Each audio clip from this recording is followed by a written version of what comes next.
So now, let me see what, I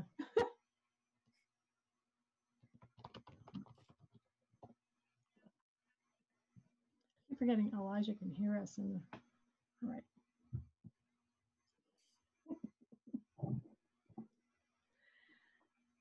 Hi, everyone, and welcome to Beyond Screens. Welcome to Beyond Screens. This is IndieCade's weekly show on games above and beyond and around screens, which has changed a lot during the pandemic, of course. Today, I'm super excited because I have the key creative team from Black Feminist Video Game, a show that was produced by the Civilians, which some of you may be familiar with. They had done a previous show that was getting a lot of buzz called Russian Troll Farm. And this is a group that was actually incubated in their R&D lab. So we'll talk a little bit later about how that came about. But I want to start by asking each of you guys to introduce yourselves. By the way, I'm Celia Pearce. I'm the co-founder of IndieCade and also the co-founder of the Playable Theatre project. And I'd love to have each of you guys introduce yourselves and kind of give some context beyond this show, and also then briefly what your role in the show was. And I think we'll start with Darrel, actually.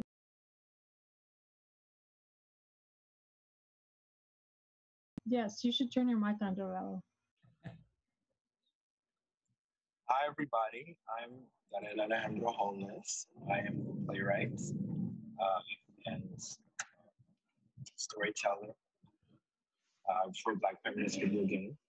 And I'm excited to be joined here with two incredible members of my team, Victoria Collado and Che Rose. Great. Let's go to Victoria next. Vicky Collado. Yes, hi. My name is Victoria Collado, but everybody calls me Vicky. I'm a theater director, and I'm talking to everybody from Miami, Florida, and I'm super excited to be here. And now we pass it on to Che. How you doing, everybody? My name is Che Rose. I'm the creative director of Cookout Games, a small indie studio I founded. I built the video game part of Black Feminist Video Game. Cool.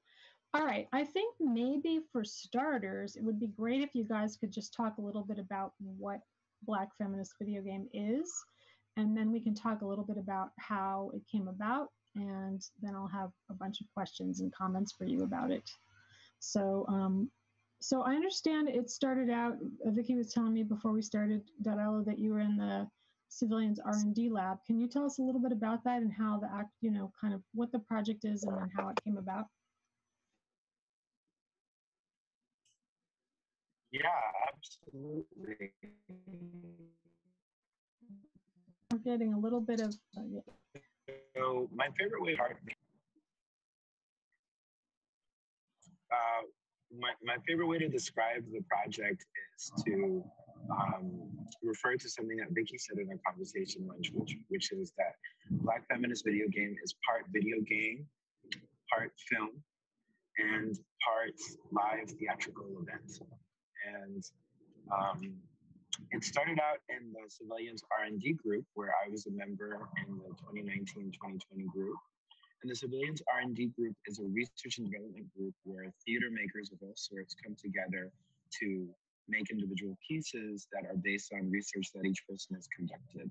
And so 5 years ago, I went to Berlin and I was interviewing members of the Black German community and interviewed a friend of mine who happened at that time to be a graduate student who was studying computer science and information technology and also was on the spectrum, and told me a story about his adolescence and how challenging it was to date while being Black, while being biracial, while being on the spectrum.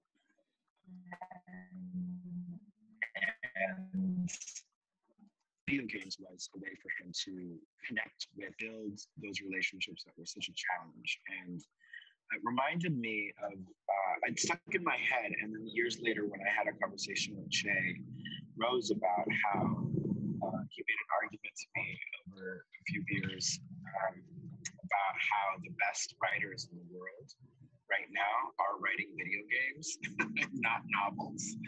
And I was like, what? No way. You know, like I've been a gamer since a kid, but have sort of, I've been more invested in the shoot 'em up style games, and you know, it's from that conversation that I became more engaged with the narrative-based games, and started to think more critically about video games as a storytelling device. And so when I was admitted to the Civilians R&D group,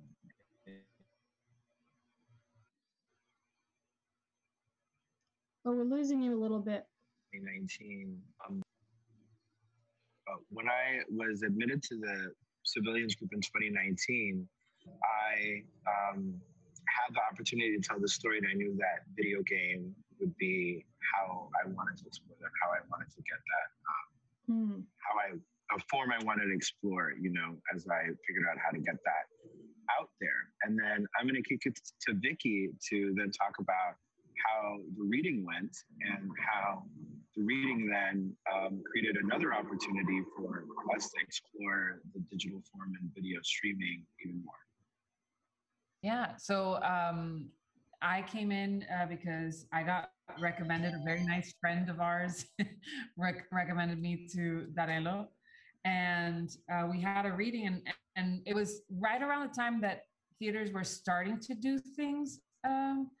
So the Zoom world was actually like this fun new beginning. Like, okay, I mean, people have been doing Zoom plays way before the pandemic, but it was like now everybody was on this new territory. And we just decided to have the most fun. We had way too little time to put this together.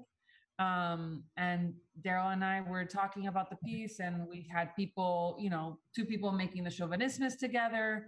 We had people trying to look at each other. It was fun. It was funky.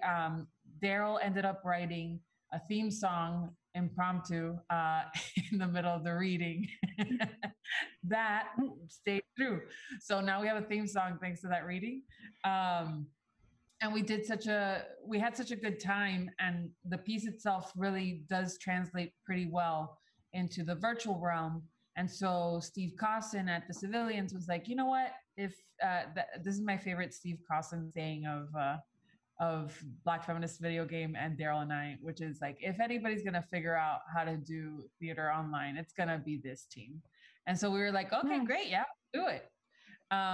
It took a lot of iterations. It took, like, you know, we were gonna film on location, we weren't gonna film on location. We had a wonderful, wonderful collaborator, Kieran Chatanvis, who was with us every step of the way. She's a filmmaker and a film expert. And so thanks to her, we were able to really turn this piece into what it ended up being. Cool. And at what point did Che get involved? Like, how did the video game kind of get integrated into the theater part of the process? The first thing I heard about this is like pre-pandemic, and I think Darrel was spitting out like an idea of maybe doing this live, and then I would make the graphics, and they would do it on a projector. And then, you know, the world ends. And he just hit me up, you know, a little bit later. He was talking about a project. He wanted some advice on just what's the best way to do it. And I collaborated with like very, very smaller stuff, video game related with Darrel before, but not like a real project.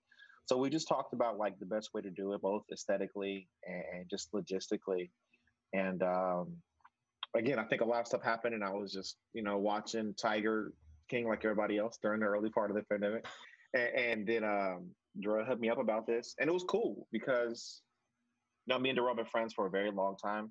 And for me, like, how you cement your friendship with somebody is you build something together, you have a big project together. You know, when I was in the military, I did media projects. So me and all my friends, we built these cool documentaries and like military war stories, yada, yada, yada. And me and Darrel go back to like me having hair. So it's been a very long time. And it was cool. He talked about it, and I was deep working on another game, but, you know, we need to take a break and work on something else. And this is a really fun project. You know, usually it's just me and my small squad, kind of totally went in the dark, but it was fun to work with like a group of like other talented people and get into it. But I have no idea at what point I got brought in. I felt like there was a team there, and I was brought in we had probably last. No. You were actually the first person that I feel like I had talked to outside of Darrel early on. The thing is that then we had to put you on hold to figure out how everything else was going to work. But I remember our first conversation and we were like, guys, this is a video game. Like, do you know what that means? And we were like, sure, of course we do. We had no idea what the heck we were talking about. But you were actually kind of the third person in. Oh, yeah. Okay, cool. So I want to just rewind for a minute because it was kind of thrown out that this was not meant to be an online show originally. Is that correct? Well, when I was writing it in 2019, it was, the Civilians group, I think, started maybe in like September. And so, no one had any idea that the pandemic was going to happen. And so my first drafts, my first pages, I was thinking about how to bring the video game world live on stage. Into the theater, yeah. And when into the theater. And then when the pandemic happened, we had to do the reading of the play online. And with Victoria, we were able to figure out how to use Zoom to really make the experience of the show theatrical, even though it was happening online. And that's where we saw that the potential for the show to be a digital play. And that was even more exciting in a way because we knew that the audience could participate in a real video game as opposed to a staged video game. And it also meant that we could look at video game streaming platforms like Twitch for inspiration as we figured out what this character would need and how he would use streaming technology to connect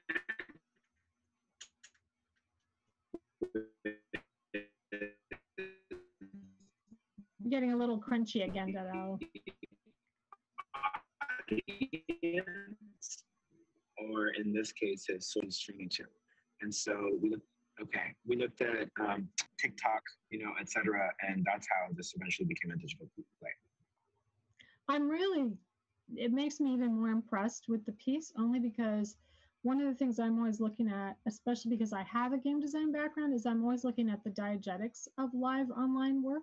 And I particularly like work where the sort of fact that it's on a screen makes sense with the story. This part of the reason I wanted to interview you guys is, first of all, this piece seems so inherently right for online that I'm sort of shocked to hear that it was not originally intended for online. And the other thing that I think is interesting about it is a lot of people use the game nomenclature for online theater, but they don't really use game logics or let alone an actual game. So I think it was a really good move to get, what I would consider a real video game designer to design your video game for you, because it actually, to me, it came off as, and also because I actually have friends who did video games for their PhD dissertations, by the way. And so it came off as very authentic to me, like, oh, this is a thing that I believe someone would really have done. And it made it feel sort of a lot more realistic in a way. Cool. I'm trying to think where I want to go from here with the question, because I have a lot of stuff I want to ask you guys. Maybe let's talk a little bit about the characters and the casting, because there are a couple of things I really liked a lot about it. I think that at the baseline, when I watched it, I was like, I really like these characters. Aside from any of the interactive gewgaws going on, it was like, I care about these characters. I want them to succeed, which I'm realizing as I'm watching a lot of online and interactive theaters, like that's the baseline. Whether or not it's interactive, you kind of just have to care about the characters, or what's the point, right? So, but they're sort of interesting because the characters also have a little bit of a role as archetypes. So I was wondering if you could talk a little bit about that. And in particular, I found the relationship between the mom and the son to be really interesting, only because I'm probably more the mom's age. And like, I come from a generation of feminists, right? And now the younger generation, which is perceiving gender and rights and things like that in a different way. And also, I think has a much higher awareness of intersectionality. So I really liked the intergenerational aspect, but I'd love to hear you guys talk a little more about, you know, why these characters, what do they represent, what do they give you in terms of the story and so forth. Well, you know, I was raised by a feminist, and I grew up in Panama, and Panama, like every other country in the world in a way, has a lot of machismo, you know, which I think is a very Latin American take on patriarchy. And so it was very important to my mother that I be raised with feminist ideals. And in a lot of ways, she really fought for it to be part of my upbringing. And so, similar to Jonas, sometimes I would be in high school and then later in college trying to apply my very basic understanding of feminist theory to like real life teen situations, which presented all sorts of other problems, right? Because, you know, what other 16-year-old is reading like feminine mystique, you know? But there's a lot of guidance and care there. And my mother's also a nurse. And so I wanted, you know, that very natural caring part of her to be really present in this play and this character. And the person that the character of Jonas is inspired by also has a really close and complicated relationship with parents. And so I knew that in the telling of the story, it would be true to me and true to the communities that I'm representing, to also illustrate, you know, the complex. Oh, you're getting crunchy again. I like your word crunchy. That's a good way of, I've never heard it said that way before. Parent-child relationship, especially with Jonas on my end. But I was also, that's where it came from on my end. Yeah, so that's the story on my end. But I said I loved what Vicky was able to do with the actors in rehearsal to figure that out. Yeah. Did you guys use any kind of devising process, or was the script already done when the actors came in to work with you? It was essentially it was done. Like the script was done. What we knew that we were going to have to play with were these areas of eventually where interaction was going to come into play, and how to help these actors really understand these characters so that there is little room for improv, so that, you know, they're actually responding to the audience members, but that they were still within the world of what that Darrel gave them. And we spent a lot of time having a lot of conversations. Also, it was a lot of people actually didn't interact with each other at all. So we had like a 2-week workshop time where we were able to get the cast together and do a reading just for us and a couple members of the civilians, and get them really to know each other, so that then, you know, the mom and Jonas actually didn't act with each other. One was pre-recorded, and then the other actor acted on top of it. So a lot of the piece, one of the things that I'm proudest of is that you can't tell what's pre-recorded, what's live. That's something that I kept on asking people, like, what can you tell? And then they were like, no. I was like, oh yes, we did it. So it's a pro for us because we know how complicated it was to thread the whole thing. A con because people think that we just spewed it out in one day, which was the opposite of what happened. Yeah, that's a common thing that a lot of people are using in online theaters, to use some pre-recorded elements in between but you know, I was thinking when I saw it, I'm thinking that's got to be pre-recorded, just because I know how big of a hassle it is to stream live from a phone, case in point. So, but that's really interesting. It also, what it does is it breaks it up a little bit. So she's like outside. It feels like she's in the real world, sort of. Yeah. So it's And not just everybody in it. Yeah. That was something that was important to all of us, I think, was to not pretend that we weren't where we were. So that's where the FaceTime and the TikTok and all of that came in. It was like, if we're going to see things, it has to be embedded in the real, even though we can't say we're on Twitch, we can't say that we're on TikTok, we can't say that, but we can give you the elements of that so that you could still feel like it's part of your world. And Che, I learned so much from Che, mainly because I had to watch him like do the thing. I did not know that there were gray blocks inside of video games if you don't design. Like, there's just so many things that I learned, and the conversations that we had actually where it was like, in a video game, that doesn't happen. Like, at what moments does theater have to take over, and at what moments does video game logic have to happen? And I don't know what that was like for you, Che. It was fun. It was super fun, but it was, like I said, it was two worlds that normally don't work together. And it was a very awkward fit because, you know, you're in the game space, Celia. So, you know, games take a long time to make. You know, people will spend hours and hours on 30 seconds of a game that people are going to see. And, you know, the other platforms, they have their own challenges, but they're able to be made quicker. So it was really funny, or maybe like midway through the development of the project, you know, the bottleneck was like always me. It's always me. And nobody really understands the process. And I could feel everybody getting frustrated. And I do want to credit Victoria's leadership because, so we're pushing deadlines. And this games take a long time to make. And Vicky sits up late with me one night so we can like go over her changes together. Let me backtrack. Let me backtrack. Because again, these are two worlds that don't work together, right? And in the theater world, directors have this thing called notes, all right? And they'll do a rehearsal, and you know, the director will be like, all right, that's great. I have some notes, change this, that. And everybody like, all right, got it, cool.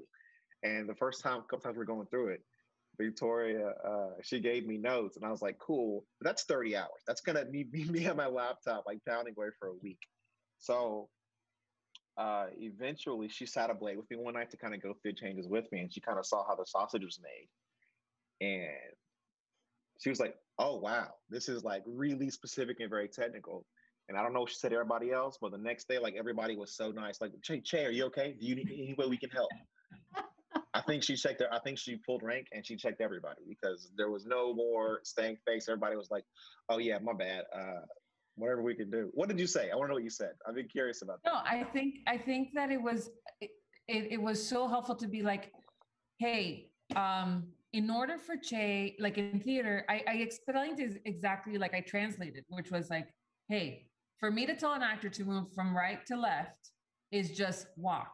Whereas Che has to literally, like, I watched you code and I'm like, I sat there and waited a long time just to change one little thing.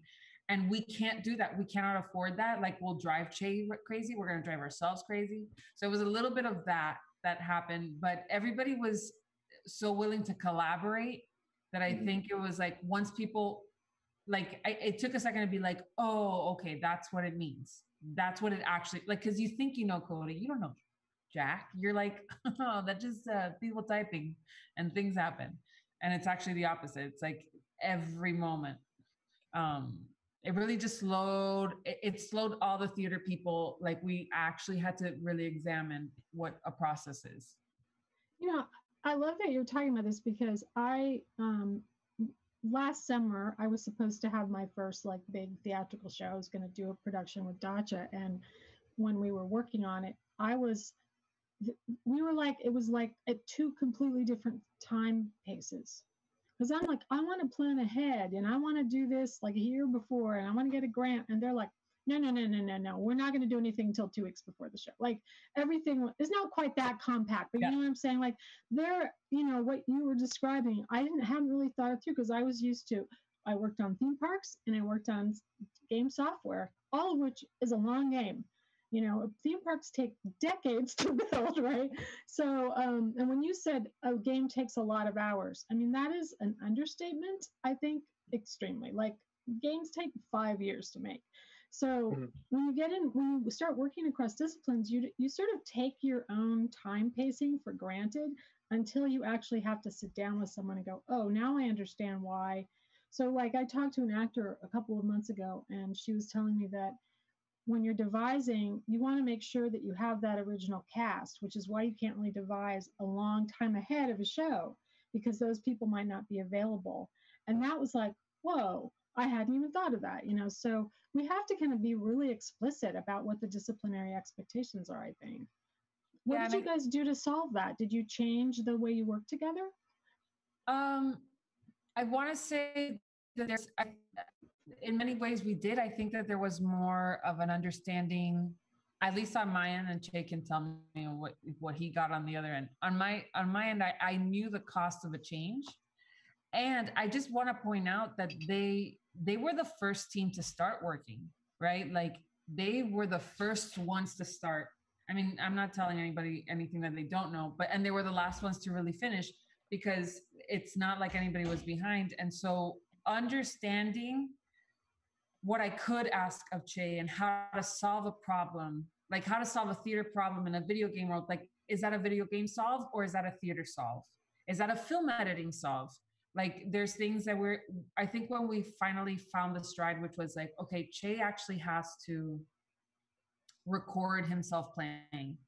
And then it is easier for us to tell actors or tell an editor to add frames or remove frames. Rather than playing it live in real time. Yeah. Right. Oh my God. So once we understood, it's actually way easier for everybody if Che plays it, and he's also plays it as he's playing two characters and is doing this at the same time. I still don't know how he did it. But understanding don't try to force the video game into the theater world. Actually, the theater world is much easier to manipulate. To adapt. Yeah, that's really smart. Way easier to adapt. Yeah. I don't know what it was like on your end, Che. It was just a bunch of people mad at me. I couldn't make this. People are as mad at you as you think. No, I'm just kidding. It was cool. It was interesting. It was definitely a different way to make a game. I definitely had to learn to start saying no. Because you make games, the way you make games, you kind of code one mechanic at a time. All right, you're gonna code this punch, you're gonna code this jump, you're gonna, and this is one of those things where you have two worlds that don't understand each other. So in the finale, let me back it up.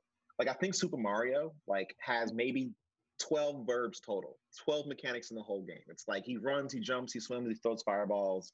And there's 4 enemies that just walk back and forth. There's 12 total things that happen, and they just happen over and over again, right? So we get to the finale of the play, right?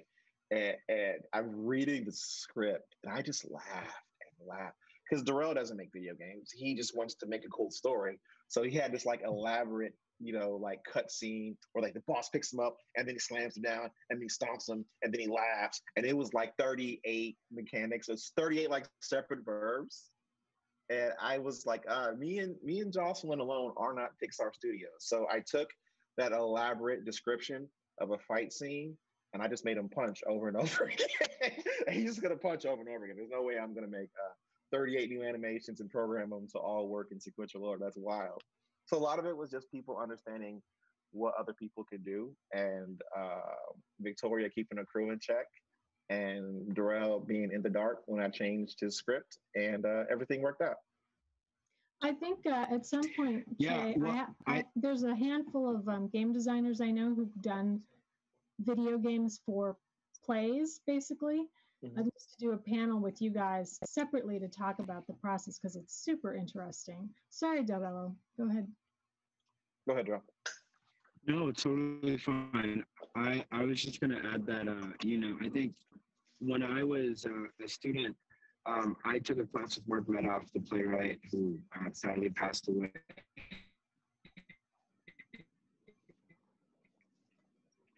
Losing you again. Years ago.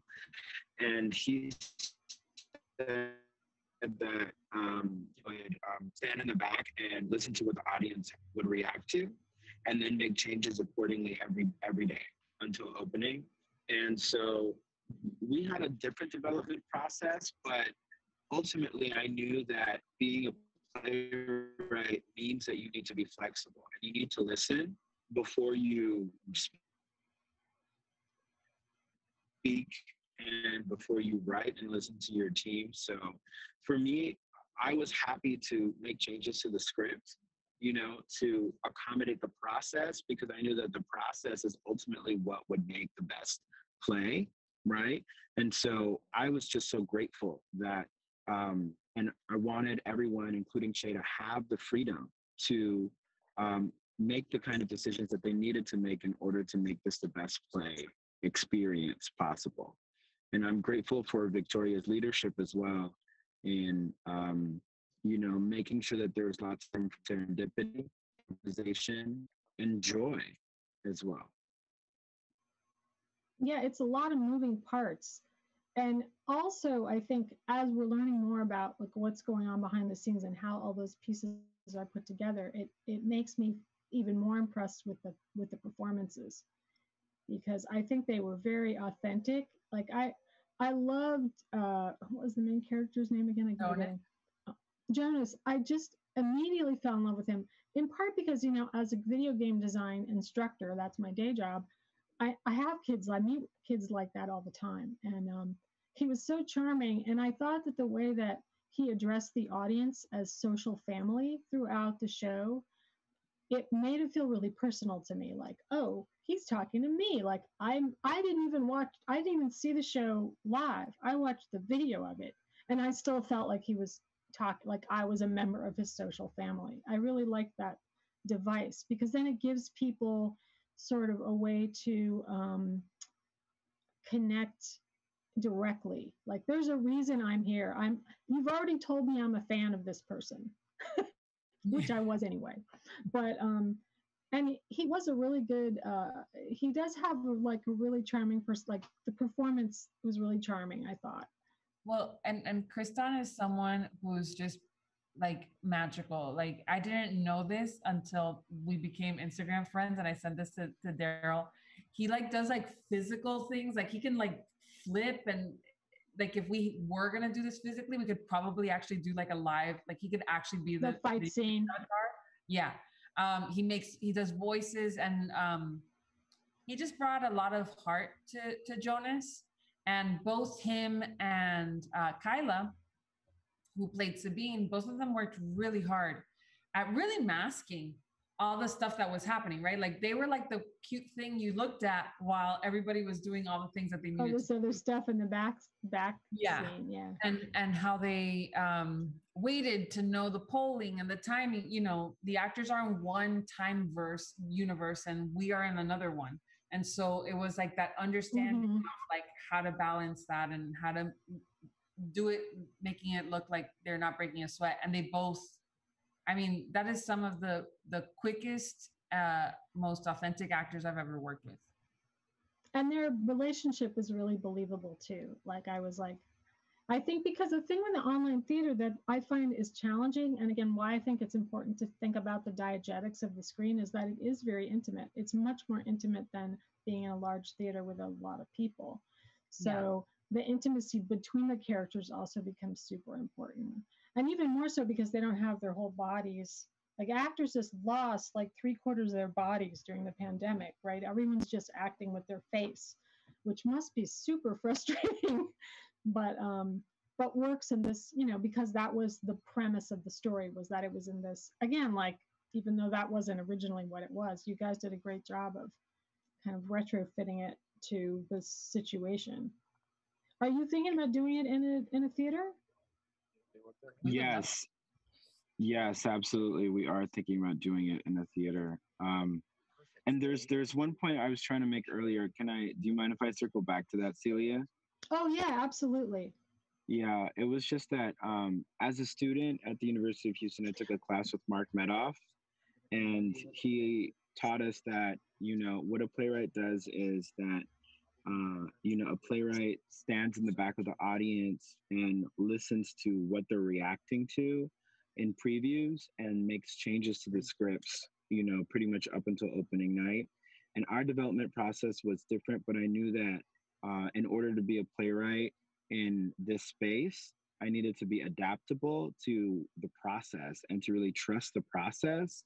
And so when Che and Jocelyn needed to make changes to the scripts ultimately to accommodate the process of game making, or when Julia Frey, who was our streaming designer and coordinator, needed to make adjustments here and there, I was open to it because I knew that the process would yield a great result.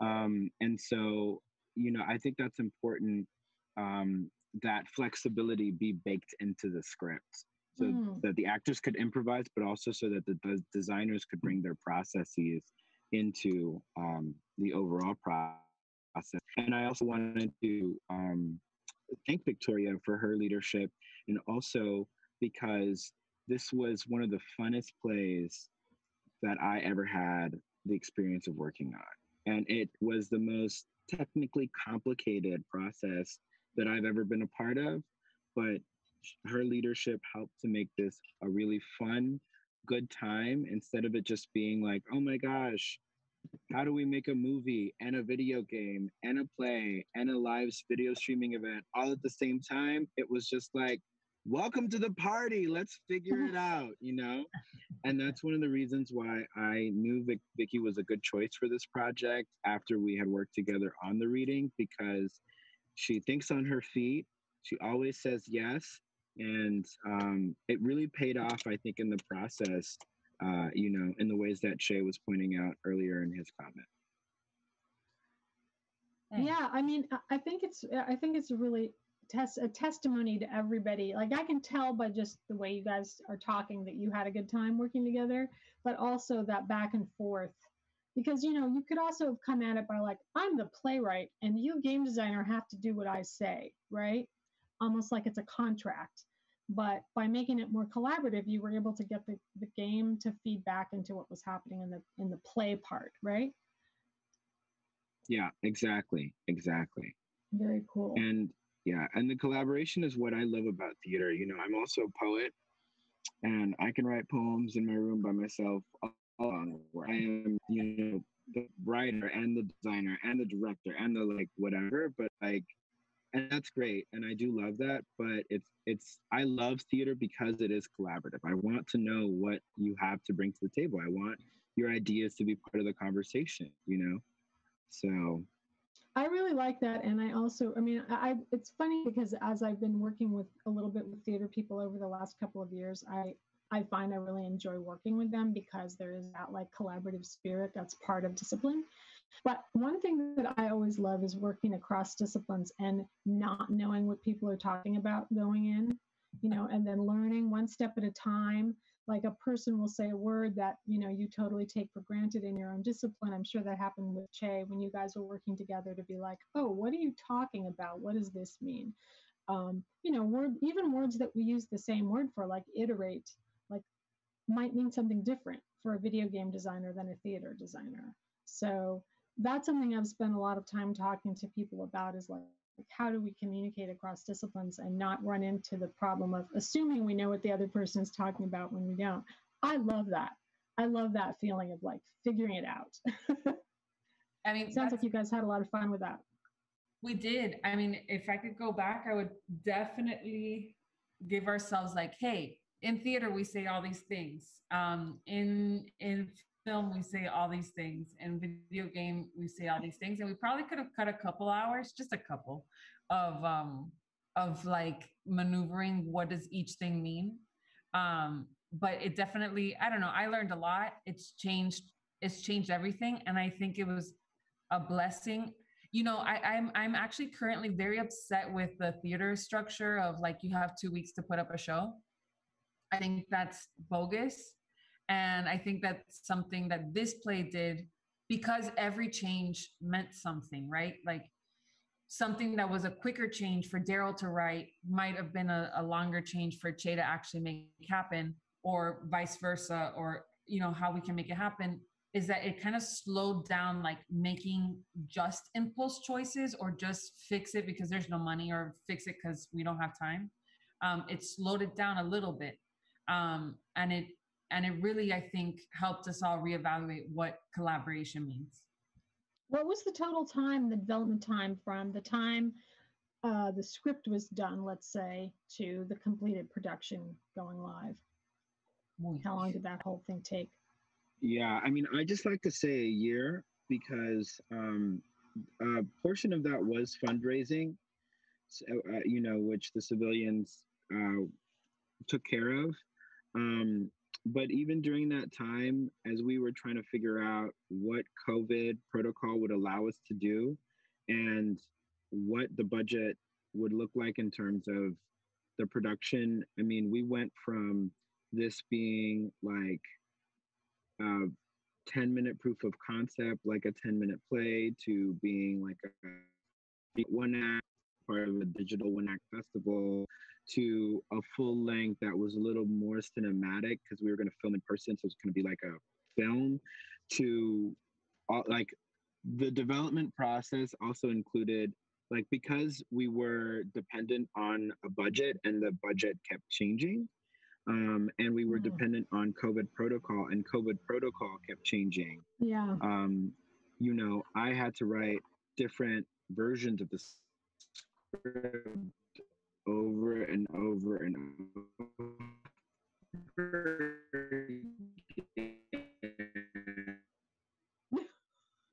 So that's a great freeze frame. It's unusual,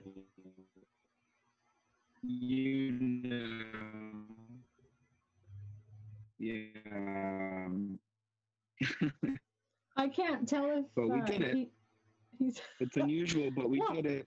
Well, it actually, as you're talking about it, though, it sounds a lot like what an actual game development process is always like. Like we usually make a short prototype, a proof of concept prototype up front, and there's usually several iterations of prototypes before you figure out what the final thing is going to be in a normal game development process. I mean, does that sound right to you, Jay? Kinda, but like I said, it's just these things that aren't really meant to fit together were like forced to fit together. So the process was so strange. Like I want to say, I probably was like hard developing it for like 4 months, and then once we like started rehearsing it and we saw like what they actually needed from it, there's just like 80% of the stuff I made will never get used. It's like a whole playable game that exists on my hard drive. It's like it was very eye-opening for us to see what parts of each other's disciplines that we needed, So like when we saw like what parts of the game do they actually need clips and recordings, I was like, oh, okay, well I can cut this, that, and that. So the process was just very strange. It was almost like getting one job and then like you get to the job and then 2 weeks in, like, actually you're the janitor, but not like in a derogatory way, but just like the job or what I was doing like would change as we figured out just how to make all these moving parts work together. Everything. Are you thinking about finishing the game as a game and releasing it? It was talked about at some point. It's a little difficult because it would probably take a conversation. Yeah, it's a conversation. It would take another month or so of development. Now we have all of these. Oh no. The dialogue is them. Wait, am I the one chopping up now? Yeah, you are. You were about to say, let's see, Darrell was saying there are conversations, and then we missed most of what you said. Yeah, I mean, there's like another month of development, and we'd have to like figure out how to put the parts of the story that weren't in the game, because this is gonna, stand alone as a game. All of a sudden, we have 1,000 lines of dialogue from Jonas and Sabine and everybody else that would have to somehow get inserted into the game. So it would take some time, and of course, I have my own projects to work on. But it's a conversation that's been ongoing. I hope to see it because I made all these really cool enemies and all this really cool action stuff that could happen. It's very super ghouls and ghosty to make an old school reference. The other thing that's interesting to me about it is the sort of fiction of how the game was made. Like there is a tradition in indie games of games with fictional creators, and that the fictional creator is sort of part of the game experience.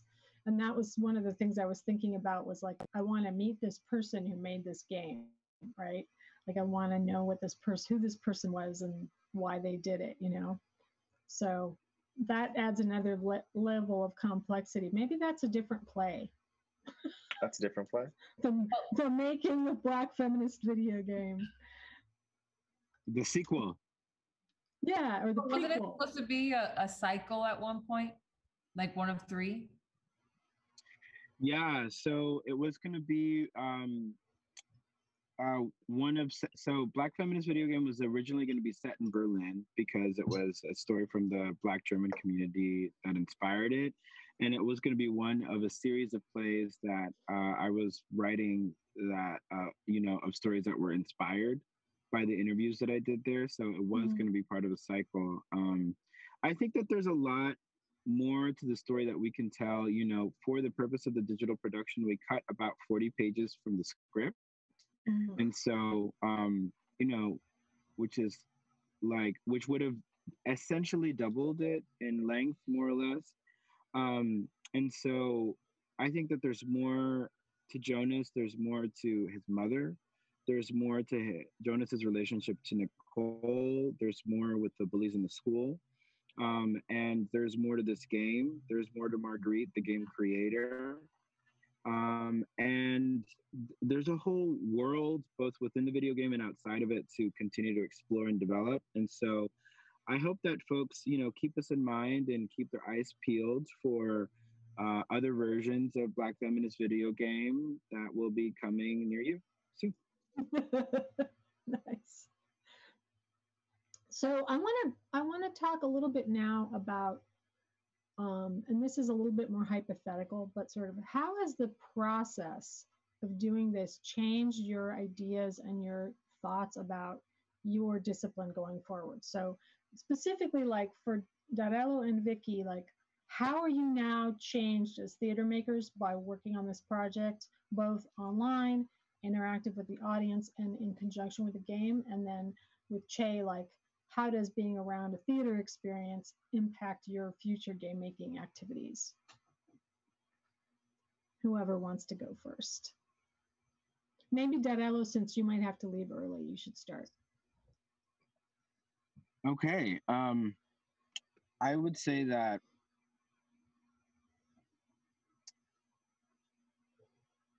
I am really excited by the ways that this project has allowed this entire team to figure out how to create an interactive experience that's accessible. We worked with a neurodiversity consultant and we also got feedback from folks from within the neurodiverse community, including the person that the character of Jonas is based on. And we had a really great team of neurotypical and neurodivergent people, both in the cast as well as in the crew. And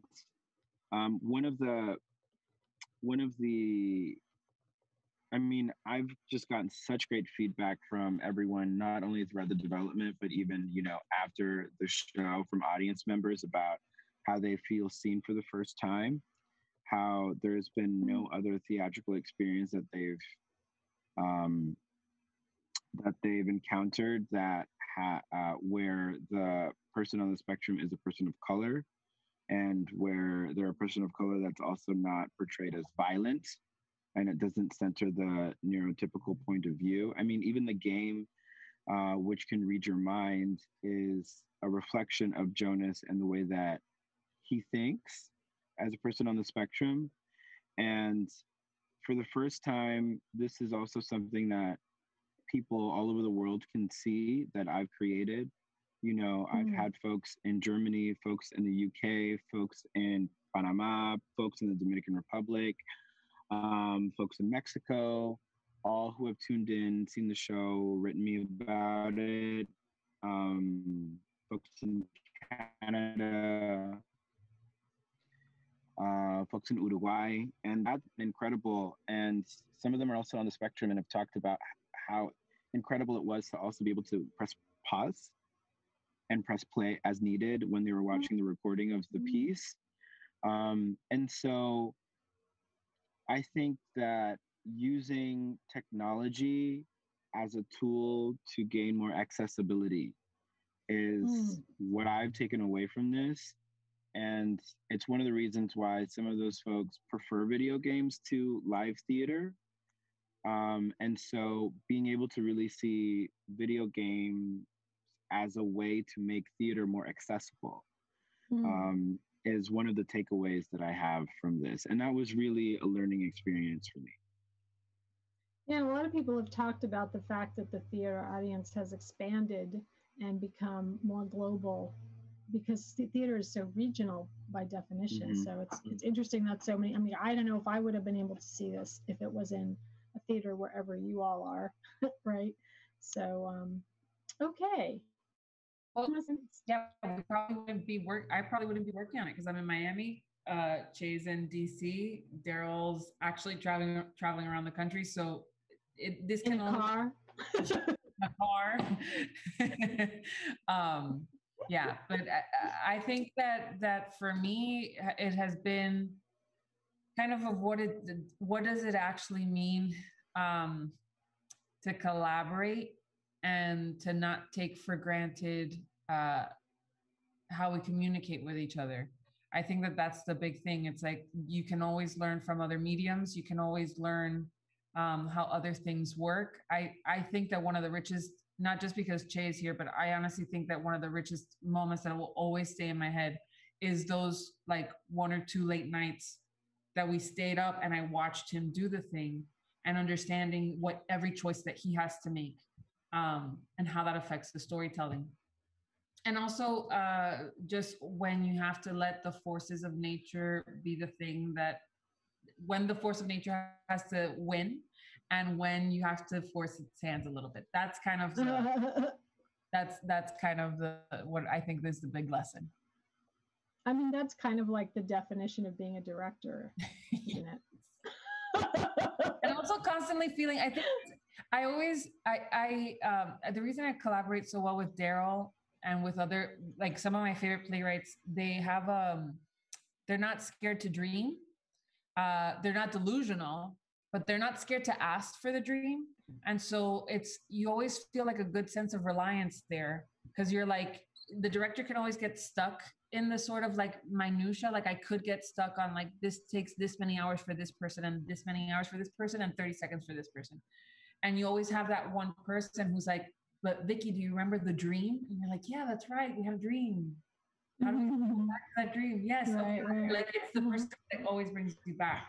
So, you know, it's always helpful to have dreamers on the project so that you're always doing that justice, as opposed to, you can get boggled down real quick with the technicalities. That's my very long-winded answer. Do you think it's going to change your game design? No.